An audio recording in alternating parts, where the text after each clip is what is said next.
Vamos reiniciando la jornada académica presentando el cuarto y último bloque temático denominado China. El primer panel abordará la relación económica y comercial estratégica con China. Será su moderador, el magíster Juan Ignacio Stampalija, por la Universidad Austral. Integran este primer panel el doctor Mariano Turzi, por la Universidad Torcuato Di Tella, quien expondrá sobre el nuevo escenario económico-comercial entre China y la Argentina. El doctor Eduardo Oviedo, por la Universidad Nacional de Rosario, quien disertará acerca de la variable China en la política exterior argentina en el siglo XXI, y el doctor Pablo Kornblum. Integran entonces los distinguidos doctores este panel, con la moderación, como dijimos, del magíster Juan Ignacio Stampalija. Adelante, por favor, entonces, iniciamos este nuevo panel. Bueno, muchas gracias. Gracias a los que están y bueno, los que están por venir, los esperamos ansiosos. Para un poco compensar lo que estamos empezando un poco tarde, voy a hacer una introducción solo muy breve de los panelistas, porque además ya los presentaron. A mi derecha está el doctor Mariano Turzi, que es profesor de la Universidad Torcuato Di Tella. Él tiene un PhD en International Studies de Johns Hopkins University. Es uno de los especialistas que tenemos hoy en cuestiones de China. Ha escrito un libro sobre el BRICS y bueno, le agradecemos su presencia. Después, primero a mi izquierda, el doctor también Pablo Kornblum, que es licenciado en Economía y doctor en Relaciones Internacionales de la Universidad de El Salvador. Es profesor en varias universidades, en la UBA, en la UCES, y es director del Centro Argentino de Estudios Internacionales. Y finalmente, el doctor Eduardo Oviedo, que es profesor de la Universidad Nacional de Rosario, es licenciado en Ciencias Políticas y Relaciones Internacionales por la Universidad de Rosario y doctor en Ciencia Política de la Universidad Católica de Córdoba. Él estuvo en Beijing, también tiene una maestría en la Universidad de Beijing y es investigador adjunto del CONICET y, como dije, profesor de la Universidad Nacional de Rosario. Bueno, Mariano, si te parece, empezamos por vos. Hola, ¿se escucha? ¿Sí? ¿Ahí se escucha? En la Córdoba también. Ahí estamos. ¿Ahí mejor? Bueno, me voy a poner el tiempo, voy a tratar de ser breve. Este es el panel más difícil porque todavía uno tiene el almuerzo. Así que primero quiero agradecer la invitación a la universidad y a todos los responsables. Para mí es un gusto estar acá. Les agradezco a todos ustedes estar. No siempre uno empieza un panel sabiendo que cuando termina el panel puede llegar a haber otro país en el mundo, ¿sí? O por lo menos una declaración de independencia. Por eso, de paso, aprovecho y comento que así como escribí un libro sobre BRICS, escribí un libro este año que se llama Todo lo que necesitas saber sobre el desorden mundial. Y es en ese contexto en el que voy a abordar mi presentación sobre Argentina y China, ¿sí? Mi forma de abordar los asuntos internacionales, a diferencia de los paneles de la mañana, yo no soy economista, sino que soy politólogo y después me especialicé en relaciones internacionales, recuperando la variable política. Y los análisis que yo hago, y que los insto a todos, porque veo que hay muchos que quizás prejuzgo, pero por la edad que veo son estudiantes, que son de economía política internacional.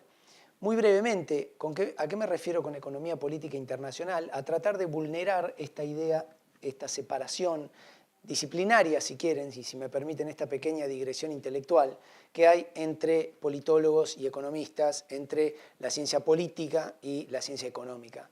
Es muy rico para el mundo en el que vivimos, de altísima interdependencia. Creo que yo me refería veladamente, para los que no me comprendieron, a la situación en Cataluña. Creo que el factor más importante o más gravitante en esta última semana por el tema de la independencia fue lo que hizo la Caixa y las empresas como Aguas de Barcelona, mucho más importante que la represión de Rajoy o lo que podría haber hecho el Estado español. Dicho esto, no me voy a extender más de 10 minutos, de hecho tengo el teléfono que así me lo va a indicar. Voy a tratar de referirme a la relación Argentina-China a través de los lentes de la economía política. De la economía política internacional. Y voy a hacer un par de puntos con respecto a esto, 3 en particular. El primero voy a hablar sobre el contexto internacional aplicado específicamente al caso de Argentina y China. Es la primera vez desde la Segunda Guerra Mundial que la potencia emergente necesita los productos que la Argentina vende. Esto es un dato estructural fundamental para que nosotros podamos comprender el escenario internacional y estuvo muy claro en las exposiciones que tuvimos ayer, particularmente en la de Carlos Escudé, ¿sí? Esto es muy importante, es un dato fundamental. La potencia ascendente del siglo XXI o la potencia ascendida, ¿no? Porque piensen esto, China creció del año 78 al año 2008 al 10% anual promedio durante 30 años y siendo China. Porque que lo hiciera Guatemala sería meritorio, pero es sobre una base poblacional muy pequeña. Yo no sé qué más se necesita para graduarse que 30 años creciendo al 10% anual promedio. Pero más allá de eso, este es el primer dato estructural. Para la Argentina esto no es solamente para soplar y hacer botellas y tener viento de cola, que es lo que nos pasó en los últimos 12 años. Hemos desaprovechado mucho esa situación estructural. ¿Por qué digo lo siguiente? Porque esto viene aparejado con muchas oportunidades, pero también con muchos desafíos. Fíjense, si no, el caso con el cual yo hago en el libro la analogía histórica, que es el siguiente. Quienes tenían durante el siglo XX el producto que la potencia ascendente demandaba, o la potencia ascendida del siglo XX, Estados Unidos, como insumo estratégico fundamental para mantener su poder y su prosperidad necesitaba petróleo. ¿Quiénes tenían petróleo? El Golfo Pérsico. ¿Cómo le fue en términos de gobernanza al Golfo Pérsico? Pongámosle que no muy bien, si uno valora los estándares democráticos. Recién ahora, con gran fanfarria, se anunció hace 2 semanas que en Arabia Saudita las mujeres van a poder manejar a partir del año que viene, ¿sí? Bien, para los que no sepan, hay una ley, primero hay una comisión para la prevención del vicio y el fomento de la virtud, y hay una ley que se pasó el año pasado donde para las mujeres es ilegal amacarse. Yo tengo 3 nenas, yo me moriría de angustia en Arabia Saudita. Así que, volviendo al punto, así como las condiciones estructurales por ser proveedores de este producto al Golfo Pérsico le trajeron ciertas limitaciones en sus opciones estratégicas de inserción internacional, la invitación que tiene esta presentación mía es a pensar cuáles son las oportunidades y los desafíos que tiene nuestra inserción internacional. Particularmente los invito a pensar en 3 ámbitos. Uno que es el que más he trabajado, que es el tema de agro, porque justamente toda la región del Asia, si bien este panel es sobre China, quiero poner este punto para todos ustedes que Asia y la inserción internacional de la Argentina en el Asia-Pacífico es mucho más que China y de hecho para tener una buena inserción internacional con China debemos diversificar también con otros socios asiáticos. En el caso agro, en el caso energía y en el caso minerales, ¿sí? Porque ya hemos escuchado que tenemos las reservas de litio más grandes del mundo en un triángulo que abarca Argentina, Paraguay y Bolivia. Bien, en términos de economía política internacional, ¿cómo podemos visualizar esta relación y en qué nos ayuda? A ver, economía política internacional básicamente nos ayuda a recuperar 2 cosas. Ver la economía o los determinantes económicos de las relaciones políticas internacionales y también la política de las relaciones económicas internacionales. Esto me parece que es justamente una edición interesante que tiene un panel nuestro y el panel que viene después, que es recuperar la variable política, ¿sí? Para que, lo hablábamos justamente en el almuerzo, no lo hablábamos, yo lo escuchaba y le robo con su presencia aquí a Jorge Castro la importancia que tiene la variable política para todos los fenómenos sociales, ¿sí? Bien, entonces, visto desde este punto de vista, la estructura la vemos de otra forma. Tendríamos que empezar a pensar, en el primer punto es, ¿quiénes son los ganadores y quiénes son los perdedores de la relación Argentina-China? ¿Sí? Después en la parte de preguntas podemos ir más a lo específico, pero quiero plantear preguntas justamente para la inserción. Cuando hablo de ganadores y perdedores, la pregunta que estoy tratando de plantearles a ustedes para que podamos desentrañar es, ¿quiénes son los sectores que están impulsando esta relación? ¿Quiénes son los sectores que están ganando de esta relación? ¿Y quiénes son los sectores que están perdiendo de esta relación? ¿Por qué? Primero porque los sectores que están perdiendo de esta relación, como nos muestra toda la teoría de juegos, en algún momento se van a agrupar y van a tratar de resistir esta relación. Y los ganadores, desde el lado propio para saber cómo potenciar, y ahí es donde encontramos todos los discursos de profundizar las cadenas de valor, de cómo ingresar en los mercados, de cómo apoyar a las empresas en sus estrategias de inserción internacional, actores y sectores, esto es muy importante, pero también, y esto que es quizás lo más importante para nosotros, es con quién nos estamos relacionando. Cuando Argentina se relaciona con China, tiene que comprender la estructura de gobernanza en China, quiénes son nuestros interlocutores válidos. Con Eduardo hemos hablado de esto muchísimas veces. Para la Argentina, mucho más importante que tener una reunión con Xi Jinping es tener una reunión con el director del SENASA chino, para los intereses estratégicos internacionales de la Argentina. Por eso decía, primero, ganadores y perdedores, ese tema. Segundo, los sectores. ¿Y por qué digo los sectores? Por dos cuestiones fundamentales a las que incluso el embajador Lanús también se refirió hoy, que es la siguiente. ¿Cuál es la estructura de gobernanza que va a llevar adelante esta relación? Y lo digo desde este punto de vista, pensando en cómo se van a articular los sectores público y privado. No se puede pensar en una estrategia de inserción internacional sin pensar en cómo el sector privado va a ser apoyado. Pero tampoco se puede pensar en una estrategia de inserción internacional solamente privado. ¿Por qué? Por lo que decía al principio, el mundo no se reconfigura en base a los principios liberales que conocemos y de los que ha sido tributario el mundo desde el 45 en adelante. Hoy en día los modelos más exitosos, y quiero ser muy claro, en términos de inserciones internacionales, son los que hacen un blend entre el Estado y las corporaciones. ¿Sí? Hoy en día, enfrentarse a corporaciones, en el caso chino es obvio, es tratar de entender un límite entre el Estado y el mercado que no es siempre claro. El ejemplo que yo uso siempre para transmitir esto, los más jóvenes seguramente no tendrán idea de esto, es una película del gran Sean Connery que se llamaba La Casa del Octubre Rojo. La Casa del Octubre Rojo narra la historia de un submarino soviético, ¿se acuerdan de la Unión Soviética? Eso por lo menos, ¿no? Un submarino soviético que defecta a los Estados Unidos. Y hay un parlamento de los cuales, para la mayoría de los que lo ve, pasa por al lado, pero para los que estudiamos política nos queda muy marcado, estudiar ciencia política te arruina la cabeza, que es que en un momento el general, el almirante del submarino que está a cargo, hay una figura gris que va dando vueltas por todos lados, una figura bastante inferior en la estructura de comando del submarino, que se presenta y en un momento crítico dice que él es el oficial del partido. Y esa es la jerarquía que va por encima de todo lo demás. Entender este tipo de cuestiones para nosotros es fundamental en un régimen como el chino y esta conclusión la hago extensiva a todo el Asia-Pacífico. Denme 2 minutos más que ya termino. Con lo cual, los modelos que están triunfando más en el mundo son los que articulan exitosamente las necesidades políticas de poder con las ventajas económicas de la riqueza, ¿sí? Riqueza y poder. ¿Cuál es el rol, y con esto termino, para el Estado argentino o pensando en una escuela de gobierno? Yo lo sintetizo con 3 cuestiones. Visión, misión y gestión, ¿sí?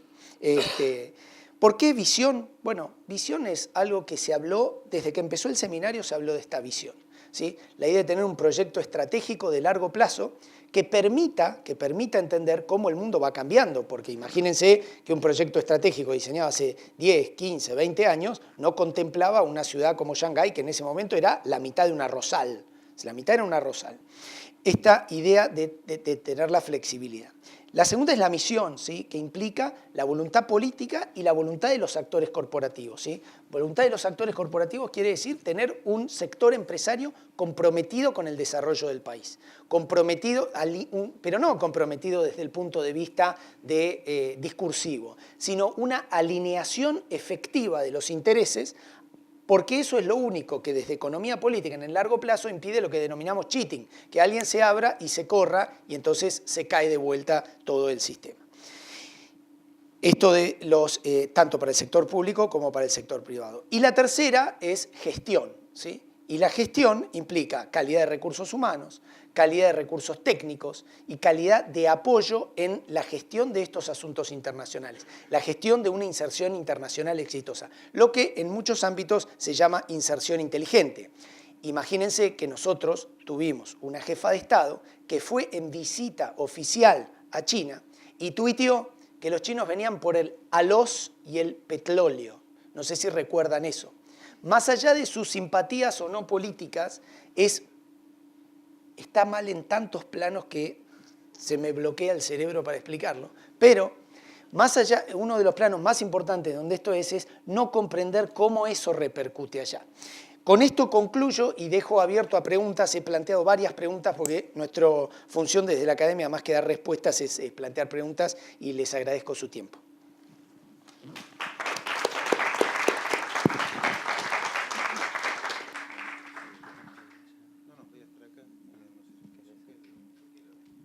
Bueno, gracias Mariano. Ahora le pasamos la palabra al doctor Eduardo Oviedo.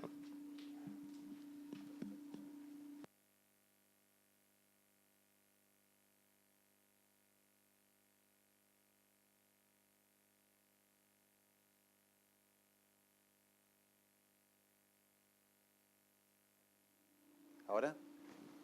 Bien, perfecto. Bueno, muchas gracias. Primero me adhiero a los agradecimientos que se han realizado, especialmente aquí a la Universidad Austral. Y bueno, quiero aprovechar en parte el tiempo porque 20 minutos parece mucho, pero también suelen ser muy pocos. Y he estructurado la presentación en 4 o 5 puntos. El primer punto... Sí. Más arriba. Ponemos la correcta. Perfecto. He estructurado la presentación en 4 o 5 puntos. La primera sería el proceso de internacionalización que ha llevado China. En segundo lugar, ver cómo ese proceso de internacionalización impactó en la Argentina. Yo creo que hay 2 fases de impacto en la Argentina. La tercera es ver la alternancia política que se ha producido en diciembre del 2005 como un cambio de la política exterior. Hay otros cambios también muy interesantes, pero fundamentalmente yo voy a ceñirme al tema de la alternancia política.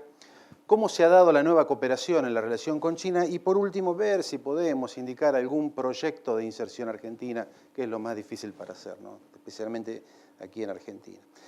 Con respecto al primer punto, a la internacionalización de China, yo he dividido en 3 fases de internacionalización. Internacionalización política, económica y cultural. La internacionalización política es un proceso de larga data que podríamos decir que comienza con la Revolución China en el 49 y que va tratando de insertarse internacionalmente China en el plano, valga la redundancia, en el plano internacional, y que un paso fundamental fue su ingreso a Naciones Unidas y eso después continuó con el reconocimiento internacional de China. Sin embargo, hay un punto de inflexión en el cual China deja de ser una potencia mediana y pasa a ser una gran potencia. Yo esto lo investigué en mi tesis doctoral y creo que ese punto coincide entre el año 98 y el año 99, fundamentalmente después de la retrocesión de Macao, donde termina el colonialismo en China. Es decir, el colonialismo empezó en China en 1557 con Portugal y termina y sale desde China en 1999. En el plano de la internacionalización económica, bueno, China, a partir de precisamente cuando se produce ese cambio político, China lanza en el año 99 una estrategia de salida hacia el exterior de las empresas estatales. Y de las empresas en general, pero fundamentalmente las empresas estatales. Eso indica, digamos, una internacionalización de empresas por distintos motivos que yo no lo voy a analizar acá porque nos llevaría mucho tiempo, pero fundamentalmente después del 2008, donde la crisis impacta también en China y las empresas se ven, digamos, ven en parte relativamente saturado el mercado local y comienza, digamos, una mayor performance en el plano externo. Y la internacionalización cultural se inicia en el 2004 con la creación del primer Instituto Confucio en el exterior, que fue en Seúl, en Corea del Sur. Así, pero lo que no debemos olvidar de esto, que China, a diferencia de lo que nosotros, los análisis que hacemos desde aquí, y también en China, porque digamos, la idea del poder blando se ha escrito demasiados artículos también en China, Pero la visión estatal del gobierno y la diplomacia china es de un poder integral, que utiliza la política, la economía y la cultura en conjunta. Hay varios ejemplos, pero no me voy a detener en ese punto. Entonces, China, digamos, según los términos de Susan Strange, estaría incrementando su poder estructural. En términos de Robert Keohane, estaría llevando a cabo su hegemonía. Para la hegemonía necesita 4 variables fundamentales para consolidar esa hegemonía. Primero es tratar de consolidar los canales de acceso a las materias primas. El segundo sería el control de las finanzas internacionales. El tercero, la exportación de bienes de valor agregado. Y el cuarto estaría dado también por la existencia de un mercado de importaciones importantes, ¿no? Aquí todavía lo que le está faltando, controla los canales de acceso a las materias primas, está llevando a cabo la internacionalización del renminbi. Ya el renminbi participa de la canasta de monedas en el Fondo Monetario Internacional, bueno, y otras medidas como los acuerdos SWAT bilaterales está llevando también, impulsando esa internacionalización del renminbi. Por lo tanto, no tiene el control del sistema financiero internacional, pero cada vez tiene una parte mayor de ese control. El tercer punto es el tema de generar un mercado de importaciones, que eso lo ha llevado a cabo y cada vez el mercado chino es mucho más grande, como todos sabemos. Y por último, donde también tiene debilidad, pero que la está tratando de salvar, es en la exportación de productos con alto contenido científico y tecnológico, que cada vez obviamente tienen un más alto valor, pero todavía hay un gap que lo diferencia de otras naciones. ¿Cómo impactó esa internacionalización? A través de 2 fases. Una fase comercial y una fase financiera. La fase comercial en Argentina, diríamos que comienza a principios de siglo, se extiende hasta la actualidad, digamos, con la inserción que todos conocemos. Yo no voy a ahondar en detalle en el modelo centro-periferia, la exportación de commodities, etc., ¿no? Pero en esta fase, donde China se provee, obtiene las materias primas y a su vez exporta bienes manufacturados, esa fase, la última década ha sido muy desfavorable para la Argentina. Yo ya llamo a esa década del 2008 hasta el 2017 la década perdida. Así como tuvimos una década perdida en América Latina en la década del 80, yo creo que hay una década perdida en materia comercial con China. Es decir, un país que exporta alimentos y un país que importa alimentos, es lógico que el que exporta alimentos debe ser el ganador. Acá pasa totalmente lo contrario, ¿no? Entonces, hemos hecho una transferencia a través del vía comercio de casi 40.000 millones de dólares. O sea, que los chinos nos han sacado del Banco Central 40.000 millones de dólares. Brasil le quitó a los chinos en el mismo periodo 181.000 millones de dólares. Casi 2/3 de las reservas de Brasil corresponden a los saldos superavitarios que tuvo con el comercio con China. Y Chile, a la inversa nuestra, tuvo 41.000, 45.000 millones de dólares de superávit. Es decir, realmente fuimos, en esta primera fase fuimos, por lo menos en estos últimos años, desde el 2008 en particular, los perdedores. La fase financiera, yo diría que tampoco no hemos sido exportadores de capital, al contrario, hemos recibido capitales chinos y ante los desequilibrios financieros que hubo en la Argentina, especialmente en los años 2013, desde 2011, desde el control de cambios en adelante, hubo una sequedad de divisas. Recuerdan ustedes que las divisas del Banco Central habían disminuido abruptamente. Bueno, entonces China, que ya nos quitaba dinero respecto del comercio, ahora eran los mismos salvadores que a través del mecanismo de swap nos prestaban dinero, 11.000 millones de dólares, para estabilizar nuestras finanzas. Es decir, un poco el remedio, teníamos la enfermedad y el remedio en el mismo actor. Entonces, se produjo, a mi modo de ver, una pérdida de la autonomía financiera de la Argentina. No solamente ya comercial, sino ahora financiera. Y yo creo que se cayó en la dependencia en el año 2014, cuando se firma la relación estratégica integral, que es muy importante y sano para el desarrollo de la relación, pero simultáneamente, digamos, Argentina empezaba a crear una deuda externa con China. Ese swap lo usó gran parte el gobierno de Cristina Fernández de Kirchner y una parte lo utilizó el gobierno de Macri para salir del cepo cambiario. En mayo del 2016 se produce un importante cambio cuando Argentina sale del cepo cambiario y también retorna al mercado mundial de capitales y por lo tanto esa dependencia bilateral que teníamos del financiamiento chino, porque estábamos fuera del sistema financiero internacional y nadie nos prestaba, bueno, se transformó en una dependencia ahora ya del capital en general. no solamente de China en particular, lo cual licuó en parte esa gran influencia que tenía China en Argentina, pero obviamente seguimos siendo dependientes del capital extranjero. El tercer punto es la alternancia política. El 2015 yo lo tomo como una causa del cambio de la orientación política de la Argentina. Hay otras, digamos, causas. Por ejemplo, podemos mencionar la sucesión, no la alternancia. Por ejemplo, en el caso ahora de Ecuador, eso es una sucesión política, ¿no? A pesar de que, digamos, Ecuador está haciendo algunos cambios que difieren al gobierno actual del gobierno anterior. En lo que me refiero a alternancia política es cuando el partido saliente entrega el poder al partido opositor, y eso se dio en 3 casos en el mundo recientemente. Uno es el caso de Trump en Estados Unidos, el otro es el de Taiwán con Tsai Ing-wen, y el otro fue el caso de Argentina. Y en los 3 casos, digamos, hubo cambio en la orientación política. Sin embargo, de enfrente está China, que es un actor muy poderoso, es la segunda economía del mundo, tiene un poder en el Consejo de Seguridad y todo lo que ya conocemos de China, y eso genera una perturbación externa a esos procesos de cambio que están saliendo de la alternancia política.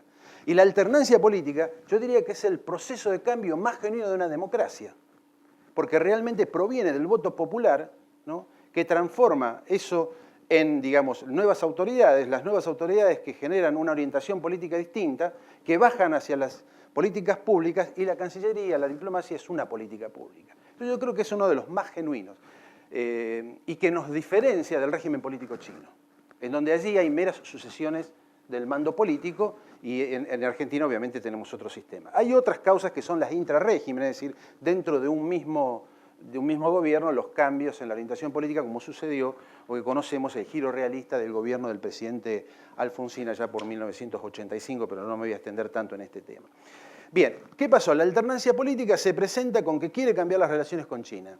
Venimos de una cooperación, y acá voy a utilizar los conceptos también de Robert Keohane, que es muy interesante, creo que es el concepto, diría, más apropiado para análisis político o de política económica, como mencionaba recién Tursi, que digamos, se puede aplicar operativamente. Porque veníamos de una excelente cooperación durante el gobierno de Cristina Fernández de Kirchner con China. Habíamos llegado a la relación estratégica integral y, bueno, y toda una firma de una cantidad enorme de acuerdos. Sin embargo, la alternancia política y el gobierno Macri genera una tensión en la relación. Keohane dice, si no hay tensión, no puede haber cooperación. Entonces, generó una tensión, puso en tensión la relación a través de la revisión de los acuerdos, 3 fundamentales, digamos, el acuerdo de la estación de espacio profundo, el segundo que tiene que ver con las represas, y el tercero, el acuerdo marco de cooperación económica y financiera. Bien, puso la relación en tensión, y después las 3 reuniones que tuvieron los presidentes, la reunión en Washington, la reunión, digamos, en Hangzhou, en la reunión del G20, el vínculo bilateral, las conversaciones bilaterales, y por último la visita de Estado del presidente Macri a China en mayo de este año, ¿qué hizo? Establecieron la coordinación de política, o lo que los chinos llaman el consenso, ¿no? Tratar de resolver esa tensión, mitigar esa tensión, ¿para qué? Para luego generar una nueva cooperación. Entonces pasamos de una cooperación que teníamos en el gobierno de Cristina Fernández de Kirchner a la tensión, de la tensión en las 3 reuniones hubo consensos, acuerdos, hasta que se llega a una nueva etapa de cooperación política. Hoy estamos precisamente en esta nueva etapa. Para finalizar, y no quiero digamos, profundizar más, cualquier cosa después están las preguntas para hacerlo, ¿qué es lo que yo consideraría o cómo ubicaría la relación con China dentro de la política exterior argentina? Bueno, les debo confesar que desde que era alumno en la facultad, siempre me gustó Argentina para la humanidad. Ese concepto siempre fue clave para mí. Es decir, Argentina es un país, por sus condiciones de país de inmigrantes, etcétera, tiene que tener una inserción integral hacia el mundo. Porque la idea de la Argentina para la humanidad del siglo XIX era, la humanidad era Europa, no era todo el mundo. Hoy tendría que ser toda la humanidad. Luego tendríamos que bajar a distintos planos regionales de esa humanidad, y obviamente Asia se está transformando, es ya un actor fundamental dentro de nuestra política exterior. Por lo tanto hay que prestar atención, digamos, a Asia, y dentro de Asia, a Asia Oriental e India, ¿no? A India, que la estamos tal vez descuidando respecto de otros actores. Y ser selectivos en cuanto a los estados, porque hasta el gobierno anterior teníamos Asia, para nosotros era China solamente. Y en este momento se está ampliando, yo creo correctamente, hacia Japón, hacia Corea del Sur, otros actores que, dada nuestra situación de aislamiento internacional, no tenían vínculo y esas relaciones habían retrocedido dentro de nuestra agenda externa. Por lo tanto, yo planteo no solamente una visión integral hacia el mundo, sino una visión integral hacia Asia en particular y hacia el este asiático en particular. Por último, con China, obviamente tenemos un marco muy adecuado, es decir, tenemos estas llamadas relaciones estratégicas integrales. Creo que hay que aprovechar este tipo de relación y profundizar, digamos, el vínculo. No pensar como están pensando en estos momentos los chinos, es decir, que los chinos, hay artículos que se están publicando que dicen, bueno, Argentina cambia las relaciones estratégicas por el eje, digamos, europeo-americano. Yo creo que el eje europeo-americano es muy importante en la política exterior, pero no debemos olvidarnos también de las relaciones estratégicas con China. Yo creo que eso es más o menos la visión que yo puedo expresarle en el día de hoy respecto a lo que entiendo que tiene que ser una inserción de Argentina en el mundo. Muchas gracias.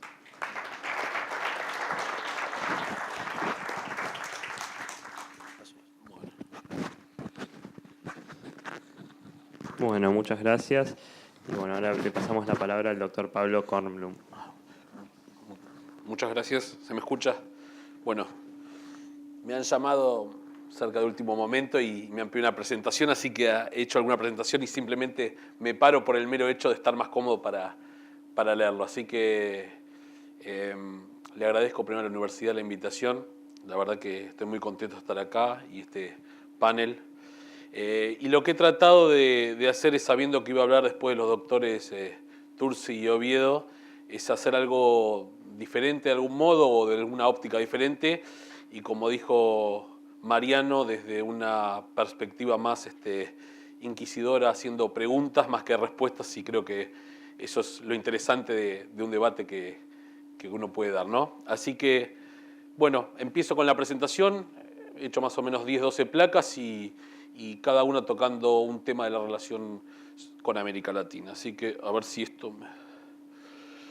Bueno, para empezar, China es una potencia económica global, ya lo sabemos, mayor cantidad de reservas internacionales y segundo mayor emisor de inversión extranjera directa. Y lo que entendemos es que el rol del Estado, como ya se mencionó antes, es fundamental en China. Por lo tanto, el dilema económico se convierte automáticamente en un tema político y eso es algo que tenemos que reflexionar. Acá puse el tema de los fondos soberanos de inversión, ¿no? Este vehículo estatal de inversiones estratégicas, y vemos que China comanda el sistema mundo y le da una importancia relativa fundamental a este tema. Por lo tanto, lo que podemos ver, lo que podemos intentar analizar es, bueno, cuál es el nivel y rol de significancia en los países operavitarios, cómo desde América Latina, si se quiere, incluir Argentina, nos podemos posicionar ante el mundo, viendo, digamos, con quiénes comerciamos, con quiénes hacemos alianzas económicas y demás. Así que eso es un tema a ver. Tema de la dependencia económica, ¿no? Vemos que en general, acá este gráfico, vemos que en azul, cuanto más azul, violeta, hay mayor dependencia, hay una alta dependencia, ¿no? Y esto por ahí nos hace acordar la teoría de la dependencia y cómo nos posicionamos dentro del sistema mundo, como lo mencionó el doctor, el tema de la relación centro-periferia, nosotros como productores de materias primas, importadores de manufacturas. Digo, es conveniente disminuirlo, sostenerlo, incrementarlo, nuestra posición en este sentido. Lo que sí tenemos claro es que las inversiones, los préstamos, los proyectos de infraestructura, de comercio y demás han generado 1,8 millones de puestos de trabajo en los últimos 27 años. Así que evidentemente hay un gran dinamismo en la economía real y eso lo tenemos que reconocer todos. Lo que sí hago un punto acá de reflexión, digamos, en el aspecto, si quiere, negativo, es el dilema medioambiental. ¿Hay alguna capacidad o voluntad de controlarlo a nivel endógeno por parte de cada uno de los países de la región? Sabemos que en China este es un must a revisar, digamos, ¿no? Y creo que lo están haciendo y lo han demostrado con los últimos planes quinquenales, pero me parece que, digamos, desde una mirada propia endógena también tenemos que ver cómo nos controlamos a nosotros y cómo controlamos a las empresas, incluyendo las chinas, que vienen a invertir. Dilema geopolítico. Entendemos que en gran parte de los países de la región, Argentina, Brasil, ha habido ya inversiones, recién lo mencionó el doctor, centrales nucleares, base de comunicaciones teóricamente en Neuquén, y vemos cómo recién también lo mencionaba, toda la institucionalidad política del sistema chino se encuentra presente. El gobierno, los bancos, los ministerios, las Fuerzas Armadas. Entonces, no podemos dejar de mencionar y de cuestionarnos cómo este escenario geopolítico nos va a impactar, ¿no? Sabiendo desde la doctrina Monroe, ¿no?, que nosotros somos parte del eje norteamericano, y bueno, esta situación también genera dilemas de cómo nosotros ponernos, cómo presentarnos, cómo hacernos eje ante este dilema, si se quiere. Digo, no me quiero olvidar de esto, hay una disputa o una cercanía estratégica y acceso preferencial. Lo tomé este caso porque me acuerdo de haber trabajado el tema del canal de Nicaragua y el acceso que generaría para las mercaderías del mercado asiático hacia los Estados Unidos. Digo, ¿no? Ese dilema entre, digamos, enemigo o amigo y cómo nos relacionamos. El objetivo latinoamericano, ya lo mencionaron antes, pero es bueno recordarlo, es garantizarse alimentos, materias primas y combustibles, minerales. Ya esto es harto sabido. Y lo que ha habido en las últimas décadas es un incremento en la demanda y los cambios cualitativos en la canasta de consumo. Acá vemos algunos datos, vemos los porotos de soja, de los cuales nosotros somos unos de los principales proveedores. No somos los principales en el mundo, pero para nosotros sabemos que es significativo, y los minerales, el petróleo y demás. Podemos hablar de una conveniencia pragmática latinoamericana de corto plazo, una política de Estado que tenemos que tener los países en este acercamiento a China. Competencia, convergencia, tenemos que especializarnos productivamente en cada país, producir en conjunto a escala. Después voy a tocar el tema de estos concatenamientos productivos y las posibilidades de insertarse en los mercados, como dijo Mariano previamente, del sudeste asiático también, ¿no? No ver a China como Asia solo, sino con el resto de los países de la región. Inversiones chinas, orientadas a la explotación, producción y transporte de materias primas. Los préstamos están destinados a financiar empresas chinas o que compren productos chinos. 21.000 millones de dólares de inversiones de préstamos solo en el año 2016. Se reproduce el modelo agroexportador, aquel que nosotros vivimos en la Argentina en 1880, 1930. Este dilema o también otra situación de cuestionamiento en términos de, digamos, nos dicen ustedes denos las materias primas, nosotros las manufacturas, pero además nosotros les vamos a brindar toda la economía indirecta circundante, las finanzas, el capital humano, el capital tecnológico para hacerlo, la infraestructura. Es lo que queremos, o queremos ir hacia otro lado. Tenemos que lo que ha habido hasta ahora en general en América Latina, vuelvo a tomar esta visión integradora no solo de Argentina, una escasa transferencia tecnológica, solamente la necesaria, la coacción para la contratación de empresas chinas, la obligación, y en provisión de insumos materiales, y los préstamos en caso de cesión de pago se encuentran atados. Hemos visto el caso de Ecuador sobre todo. Si no nos pueden pagar, denos las materias primas, denos los minerales, denos la energía que producen. Winner takes all, como se dice en inglés. Ellos se llevan todo y hay una aceptación de este modelo monopólico que también lo hacen los rusos, y lo traigo a colación porque lo he analizado, de querer quedarse de todo el proceso productivo, de todo el ciclo, de todos los concatenamientos. ¿Hay mayores costos? Evidentemente los monopolios, bueno, ya lo hemos estudiado todo en Economía 1, traen mayores costos, pero en este escenario en el cual tenemos préstamos, tenemos inversiones, estamos dialogando con la segunda potencia económica del mundo, vamos, es otra pregunta a hacernos, me parece. Financiamiento. Sabemos que los préstamos que ha hecho China a la región en las últimas décadas han sido más importantes que el resto de los organismos internacionales de financiamiento juntos. Otra discusión política, toda economía es política, ¿no? Una fuente de financiamiento de contracíclico y además sin las exigencias que, como ya hemos sabido, trae el Fondo Monetario y otros organismos, ¿no? Qué políticas públicas hay que hacer, etcétera, etcétera. Los chinos solamente buscan, digamos, sus objetivos de materias primas, rentabilidad, etcétera, etcétera.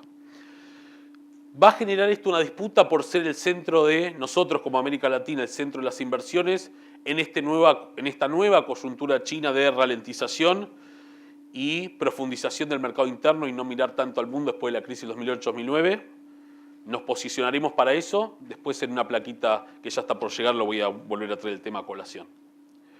Estabilidad macroeconómica, ya lo mencionó el doctor Oviedo, el tema del renminbi, la incorporación a la canasta de divisas y cómo a través de los swaps, 20% del total de las reservas del Banco Central, no 20.000 millones, perdón, cerca de 11.000 y después estas renovaciones que hubo, el swap con China, vemos como en Argentina, el gráfico muestra en rojito al final cómo está en la incorporación de la canasta de moneda. La importante es la estabilización macroeconómica. Ahora bien, la estabilidad y la generación de financiamiento que muestra este avance geopolítico y geoeconómico chino hace que condicionemos la dependencia, digamos, para ganar esta situación. ¿Es necesario hacerlo?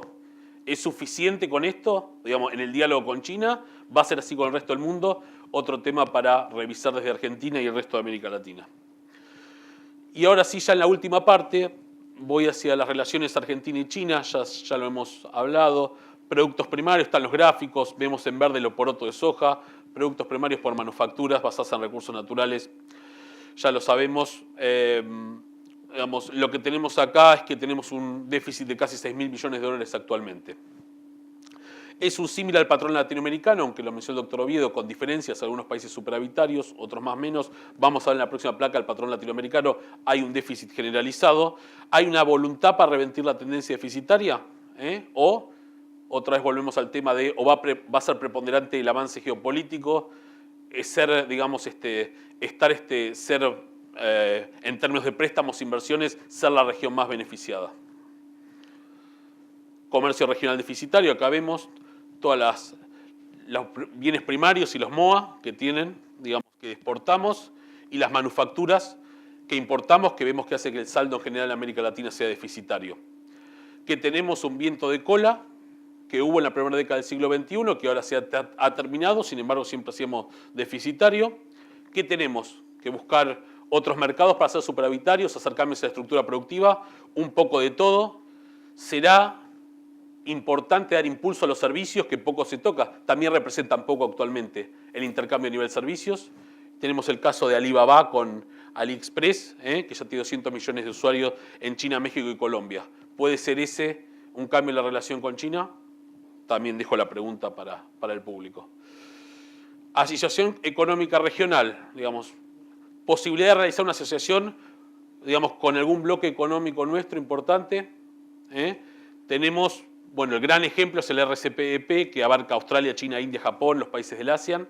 ¿Podremos hacer algo así? Después vamos a ver el tema de la ruta de la seda, la nueva ruta de la seda del siglo XXI, ¿no?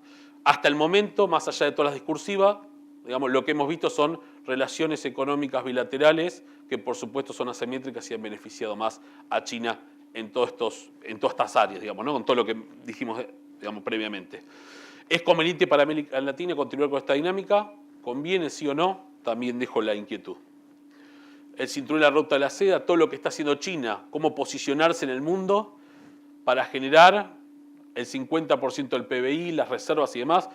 Acá tenemos en rojo la ruta del terrestre, en azul la ruta marítima que quieren hacer. La verdad que un proyecto colosal, infraestructura, transporte.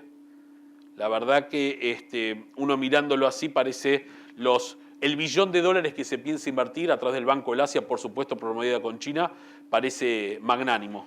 ¿Se podrá realizar uno igual en América Latina que potencie y unifique a la región? ¿Dejará a Estados Unidos? Otra pregunta que dejo. Muchas preguntas, pocas respuestas. Y finalmente, lo que quiero decir es, en esta transformación estructural china que vemos en los últimos años, derivado del último plan quinquenal, derivado previamente de la crisis de 2008-2009, economías verdes, servicios, mercado interno, ¿cuál será el impacto? Impacto negativo, las industrias extractivas de base, sobre todo, digamos, ¿no? De pasar de un férreo, digamos, una férrea política industrial a este nuevo modelo. Impacto medio, la mayor competitividad industrial que podamos ganar, aunque tenemos la competencia interna, endógena, intra-latinoamericana, entre Brasil, Argentina y los demás países y los que quieren llegar a ser un poco más industrializados, y por supuesto la disputa con los terceros, con los países asiáticos, un gran ejemplo. Y el impacto residual, yo creo que la agricultura. Me parece que la demanda de alimentos va a continuar, digamos, la demanda, el crecimiento demográfico va a seguir, digamos, los patrones de consumo van a tener mayor calidad, por lo tanto, creo que para un país, sobre todo como el nuestro, como la Argentina, la influencia va a ser mínima. En la clase media china para el año 2022, estimada, el crecimiento que va a tener en relación a Europa, Medio Oriente y otras regiones. Qué importante, también está India, que es otro capítulo aparte. China continuará siendo un gran mercado donde colocar la producción.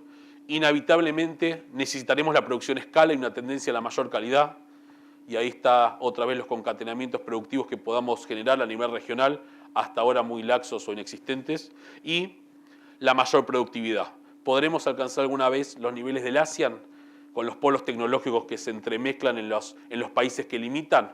Singapur, Taiwán, bueno, Indonesia, Malasia y demás, que parece que va a ser, digamos, el foco, digamos, a ver, digamos, en este tipo de temas en el siglo XXI, en lo que queda, ¿no? La economía asiática que va a ser el motor del siglo XXI.